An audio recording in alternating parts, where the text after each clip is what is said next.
Array को कैसे declare किया जाता है, कैसे एरे को इनिशियलाइज किया जाता है, ये अब आपको हम समझाने की कोशिश करेंगे। अगर मुझे एरे ऑफ 10 इंटीजर्स डिक्लेयर करना है, तब मैं डिक्लेरेशन ऐसा कहूँगा, इंट ए ऑफ 10। इसका मतलब ए है एरे का नाम, सारे नंबर्स होंगे इंटीजर टाइप के, ठीक है। और दूसरी चीज़ क्या है, पहली चीज़ है टाइप इंटीजर, नाम होगा और साइज हो गया 10। तो ये था वन डायमेंशन एरे, यानी जिसमें एरे में सिर्फ रोज हो, इसका डिक्लेरेशन हो गया। अगर मुझे इस एरे को इनिशियलाइज करना है, तो अगर हमने ऐसे कर दिया ए ऑफ 10 इज असाइंड 10, 20 और 30, तो जीरोथ लोकेशन 10 होगा, फर्स्ट लोकेशन 20, सेकेंड लोकेशन होगा 30, बाकी सारे लोकेशन जीरो से इनिशियलाइज हो जाएंगे। अब समझ लीजिए मुझे एरे का साइज ऐसे कांस्टेंट नहीं देना है, मुझे उसे चेंज करने की फैसिलिटी रखना है। तब मैं क्या करूंगा, जो प्री प्रोसेसर डायरेक्टिव है हैश डिफाइन मैक्स ऑफ 10 लिखूंगा। तो अगर मैंने मैक्स का वैल्यू चेंज कर दिया, तब यहाँ पे एरे का साइज भी ऑटोमेटिकली चेंज हो जाएगा जब मैं उस प्रोग्राम को रिकम्पाइल कर दूंगा। अगर मुझे एरे के अंदर नंबर्स प्रिंट करने हैं, तो अगर आप समझ लीजिए आपके पास 10 नंबर है, तो मैं क्या कर रहा हूँ, यहाँ आई सबस्क्रिप्ट यूज कर रहा हूँ, I less than max, printf percentage D A of I. तो यहाँ जीरोथ एलिमेंट से लास्ट एलिमेंट तक प्रिंट हो रहा है। अगर मुझे एरे के अंदर एलिमेंट्स रीड करना है, तो मैं जीरोथ लोकेशन से स्टार्ट करके 9th लोकेशन तक स्कैनएफ के द्वारा एड्रेस ऑफ ए ऑफ आई पे नंबर्स रीड करूंगा। ये एड्रेस इसलिए देना पड़ता है क्योंकि हर मेमोरी लोकेशन यूनिक होता है, आप सिर्फ ए ऑफ आई नहीं कह सकते। एड्रेस ऑफ ए ऑफ आई मतलब उस स्पेसिफिक मेमोरी लोकेशन पे डेटा स्टोर हो जाएगा।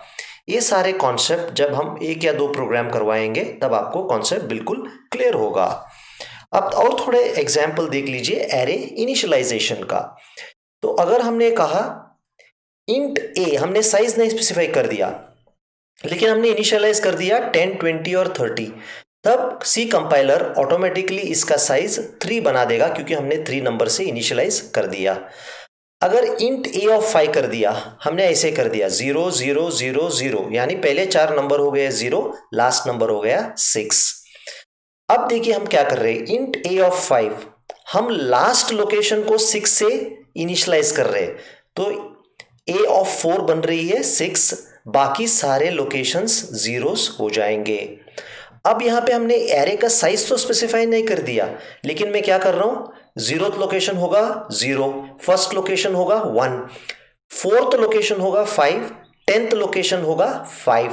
इसका मतलब क्या हो गया, टोटल एरे का साइज हो गया 11, क्योंकि मेरा लास्ट नंबर जो मैंने इनिशियलाइज किया उसका लेंथ है 10, तो 10 + 1 मतलब एरे का साइज होगा 11। तो अभी हम क्या करेंगे, एक छोटा सा कोड के द्वारा हम आपको ये समझाएंगे कि एरे के अंदर 10 संख्या कैसे पढ़े जाते हैं और 10 संख्या को कैसे प्रिंट किया जाता है। तो अगर आप यहाँ देख रहे हो, हमने एक साइज कह के एक वेरिएबल डिक्लेयर कर दिया है। साइज क्या है, एक सिंबॉलिक, सॉरी वेरिएबल नहीं है, एक सिंबॉलिक कांस्टेंट है, जो प्री प्रोसेसर के द्वारा जहां पे भी साइज आएगा वो 10 से रिप्लेस होगा। तो अगर हमने ऐसे एक एरे बना दिया, समझ लीजिए हमने एक एरे बना दिया जिसमें हमने 10 डब्बे बना दिया ऐसे, ठीक है, 0, 1, 2, 3, 4, 5, 6, 7, 8 और लास्ट है 9। तो हमने क्या कर दिया, इसका नाम है ए और सारे है इंटीजर टाइप ऑफ डेटा। ये 0 to 9 क्या है, सबस्क्रिप्ट, यानी जिसे हम इंडेक्स या एलिमेंट से एक्सेस कर सकते हैं।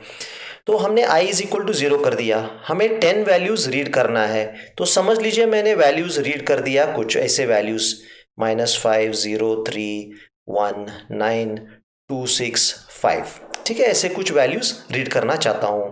तो इनिशियली i 0 है, तो क्या होगा, i is less than 10, scanf percentage D address of A of I, तो इस लोकेशन पे 2 रीड हो गया, i बढ़ गया, i हो गया 1। तो जब मैंने scanf percentage D A of 1 कर दिया, तो इस लोकेशन पे 11 मैंने एंटर कर दिया, i को बढ़ा दिया, i हो गया 2, तो 2 is less than 10। scanf %d a of 2, a of 2 जब मैंने इस एड्रेस पे रीड किया, वैल्यू मैंने एंटर कर दिया 14। तो इसी तरह सारे वैल्यूज 9th लोकेशन तक जाएंगे, 10th लोकेशन नहीं जाएंगे क्योंकि एरे स्टार्ट हो रहा है 0 से, इसलिए हमने दिया है लेस देन साइज। तो अब हमने यहाँ से पूरे 10 नंबर्स रीड कर दिया। अगर मुझे 10 नंबर्स प्रिंट करना है तो वापस मैं i को 0 बनाऊंगा, 0 इज लेस देन साइज, यहां पे आ जाऊंगा, printf %d a of i, a of 0 क्या होगा 2 प्रिंट होगा, i बढ़ जाएगा 1 से, 1 is less than size, printf %d a of 1, a of 1 क्या है 11 है, अगले बार 11 प्रिंट होगा, i हो गया 2, 2 is less than 10, printf %d a of 2, a of 2 का मतलब 14 प्रिंट हो गया। तो इस तरह ये सारे नंबर्स प्रिंट होते जाएंगे, 2, 11, 14, -5, 0, 3, 1, 9, 26 या 25 और 5 जैसे प्रिंट होंगे प्रोग्राम एंड होगा और यहाँ पे स्टॉप होगा। तो ये था कॉन्सेप्ट, कैसे आप सिंगल डायमेंशन एरे में जिसमें केवल रोज हो, कैसे आप 10 नंबर रीड कर सकते हैं और आप प्रिंट कर सकते हैं। अगर आपको समझ लीजिए ये एक इंटीजर एरे है, इसको हम ये फाइंड आउट करना चाहते हैं कि इसमें मेमोरी कितने बाइट्स ऑक्यूपाई कर रहे हैं, तब हम क्या कर सकते हैं, तब हम एक साइज ऑफ ऑपरेटर यूज कर सकते हैं। तो अगर हमें size of an array find out करना है, हमने डिक्लेयर कर दिया इंट a ऑफ 10। अगर मैंने %u या %d साइज ऑफ a कह दिया और हमारा इंटीजर डेटा टाइप को 4 बाइट्स लग रहे एक वैल्यू को, तो टोटल 40 बाइट्स ऑक्यूपाई करेगा ए पर्टिकुलर एरे, क्योंकि 10 into size of the array is 4, it is 40 bytes. थोड़ी चीज आपको एरे इंडाइसिस या सबस्क्रिप्ट के बारे में ध्यान रखना बहुत ही जरूरी है। अगर मैं लिखता प्रोग्राम में a ऑफ 12, सी आपको कंपाइलेशन में एरर नहीं देता, लेकिन रन टाइम में शायद आपका प्रोग्राम क्रैश होता या गलत वर्क होता। इसका मतलब यह है कि कोई रेडीमेड या बिल्ट इन फैसिलिटी नहीं है जो सी खुद चेक करेगा और आपको बताएगा कि आपने एरे इंडेक्स गलत रेफर कर दिया। तो ये आपका प्रोग्रामर का जिम्मेदारी बनता है कि आप सही इंडेक्स यूज करें और इंडेक्स से पहले या एरे के बाद कभी आप रीड या राइट करने की कोशिश ना करें। ये प्रोग्रामर का काम होता है कि वो इंडेक्स खुद चेक करे कि वो इंडेक्स गलत मेमोरी लोकेशन को रीड नहीं कर रहा है या राइट नहीं कर रहा है। इसका एक कारण है, सी सोचता है कि आप जानते हो आप क्या कर रहे हो, लेकिन कई बार जब हम प्रोग्रामिंग बिगिनिंग में सीखते हैं, कई बार ऐसे सारे गलतियां कर बैठते हैं, लेकिन थोड़े प्रैक्टिस के बाद ऐसे गलतियां आराम से सुधार पाओगे और आप ऐसे गलतियां बहुत कम करोगे।